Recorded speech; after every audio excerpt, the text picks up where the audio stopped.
hanya ketika ia masih bersekolah di salah satu SMP di Jawa Tengah sekitar tahun 90-an, karena juga kurangnya penerangan pada waktu itu. Nah, akhirnya mereka ini berangkat ke masjid sambil ngobrol-ngobrol seperti kebiasaan perempuan pada umumnya, juga sambil ketawa-tawa di jalan. Ya, perjalanan dan singkat cerita mereka tiba di suatu tempat di perkebunan warga. Nah, anehnya di situ ini mereka merasa merinding. Dan juga Mbak Ayu ini tiba-tiba mencium bau yang sangat wangi.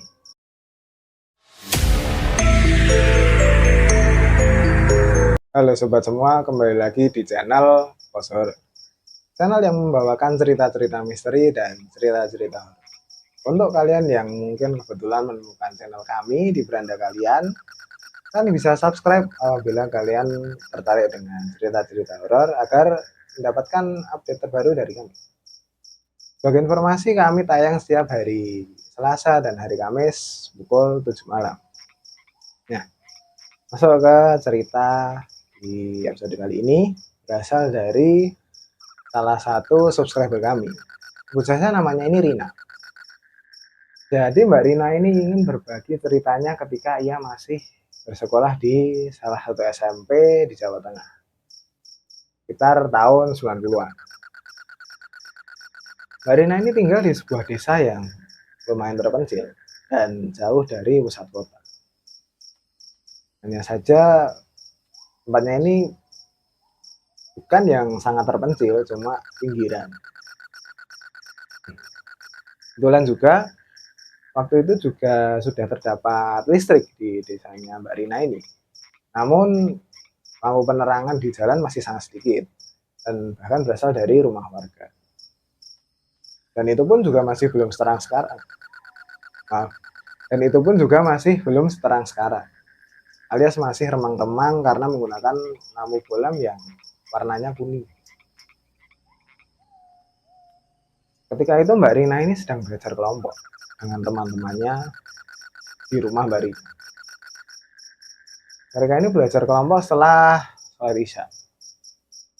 Teman Mbak Rina ini berjumlah 2 orang waktu itu yang ikut belajar kelompok. Nah, belajar kelompok, singkat cerita, mereka ini sudah selesai belajar kelompoknya. Dan mereka bertiga ini janjian untuk melaksanakan sholat subuh bersama di masjid. Otomatis mereka ini semua ini menyetujui usulan itu. Nah, setelah itu berpamitanlah teman-teman Mbak Rina ini pulang ke rumah masing-masing. Singkat cerita, waktu menjelang subuh pun tiba. Mbak Rina ini segera bersiap-siap untuk mengambil mukena dan sajadah untuk bersiap-siap pergi ke masjid.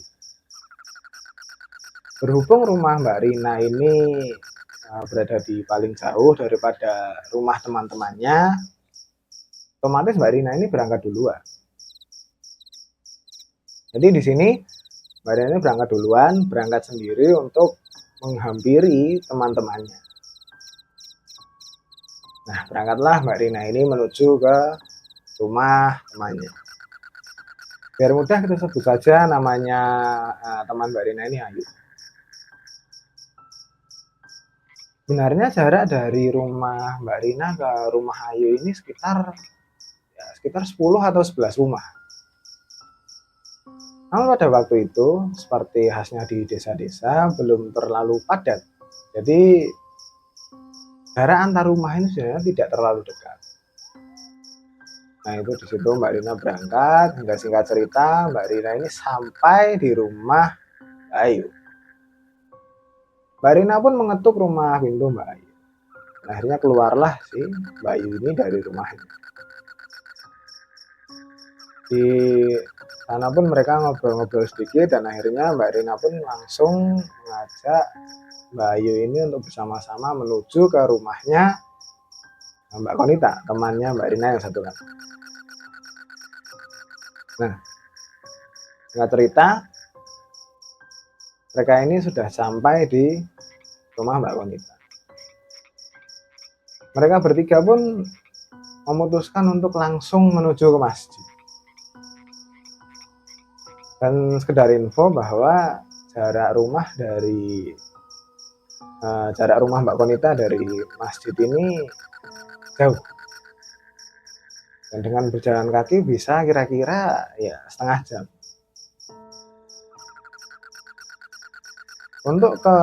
Untuk menuju ke masjid pun mereka ini melewati perkebunan warga yang sangat gelap karena juga kurangnya penerangan pada waktu itu. Nah, akhirnya mereka ini berangkat ke masjid sambil ya ngobrol-ngobrol seperti kebiasaan perempuan pada umumnya, juga sambil ketawa-tawa di jalan. Ya, perjalanan dan singkat cerita mereka tiba di suatu tempat di perkebunan warga. Nah, anehnya di situ ini mereka merasa merinding. Dan juga Mbak Ayu ini tiba-tiba mencium bau yang sangat wangi. Tapi, sedangkan Mbak Rina dan Mbak Konita ini tidak mencium bau apapun.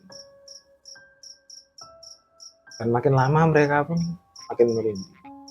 Dan hawanya juga semakin lama semakin tidak enak. Suasana tiba-tiba menjadi sangat hening, sangat sepi. Tapi mereka tetap melanjutkan perjalanannya. Nah, dalam perjalanannya itu sekilas Mbak Rina ini sempat melihat sosok putih-putih di atas pohon. Tetapi Mbak Rina di sini berpikir agar teman-temannya ini tidak panik, Mbak Rina ini memilih untuk diam saja. Setelah melewati pohon itu, Mbak Rina ini masih merasa merinding. Dan terlebih lagi, sekarang mereka bertiga ini sekarang benar-benar merasa merinding karena seperti ada yang mengikuti dari belakang. Nah, karena mereka bertiga ini penasaran, mereka pun menoleh ke belakang. Setelah ditengok mereka pun kaget karena mereka melihat sosok wanita berjubah putih. Sosok itu seperti pakai daster dan rambutnya panjang.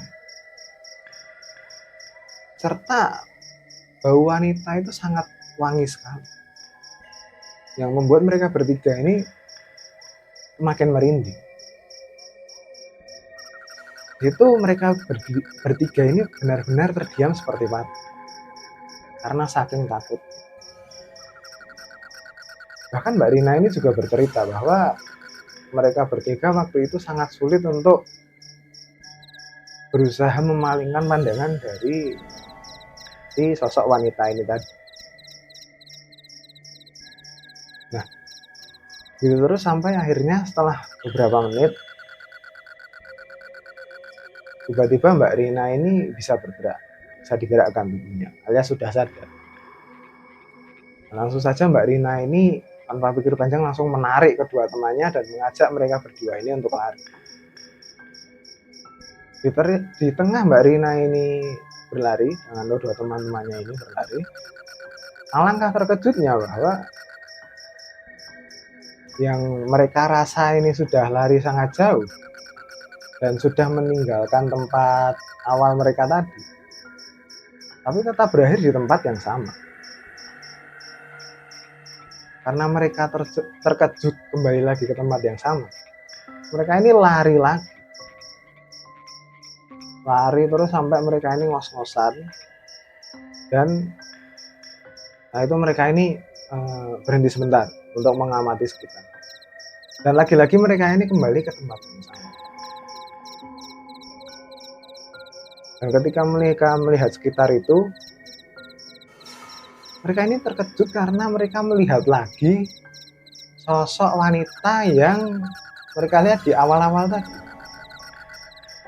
karena itu mereka pun sangat ketakutan dan lari lagi. Namun sialnya tetap sama, mereka tetap berakhir di tempat yang sama. Nah, karena mereka udah lari terus dan kembali ke tempat yang sama lagi, kembali ke tempat yang sama lagi, dan mereka ini sudah kelelahan, ada salah satu dari mereka, yaitu Mbak Konita, yang menyeletuk dan berdoa agar beri jalan keluar. Nah, setelah itu mereka pun bertiga memutuskan untuk berdoa. Nah, setelah mereka ini berdoa, mereka ini lari lagi. Di tengah mereka berlari, kali ini mereka mendengar sayup-sayup suara azan dari kejauhan. Itu adalah azan subuh. Otomatis mereka bertiga ini pun mempercepat larinya menuju suara azan subuh tersebut. Dan betapa leganya mereka. Ternyata suara azan tersebut berasal dari masjid yang mereka tuju. Dan di situ pun mereka sudah melihat masjidnya ini dari kejauhan. Akhirnya mereka pun mempercepat lagi larinya. Dan ketika mereka sudah sampai di masjid, di situ ada orang yang nanya, kenapa kalian ini ngos-ngosan? Akhirnya mereka menceritakan pengalaman mereka ini ke orang masjid tadi yang tanya ke mereka tadi. Nah, tadi pengalaman mungkin di sesatkan ya oleh makhluk gaib sehingga mau kemanapun dan akhirnya kembali ke tempat yang sama lagi. Dan mungkin kalian juga pernah mengalami hal yang sama atau mungkin pernah mendengar hal yang sama dari teman kalian atau mungkin kenalan kalian juga, kalian bisa tulis di komen. Dan mungkin kalian juga mempunyai cerita horor yang lain yang ingin kami bawakan di episode selanjutnya. Kalian bisa kirim ke email, ke DM TikTok dan Instagram yang sudah kami taruh di deskripsi. Dan jika kalian menyukai video kali ini, kalian bisa like video kami dan share ke teman-teman kalian agar teman-teman kalian juga mengetahui tentang cerita horor ini. Saya ucapkan terima kasih kepada kalian yang telah menonton hingga saat ini. Sekali lagi saya ucapkan terima kasih dan sampai jumpa.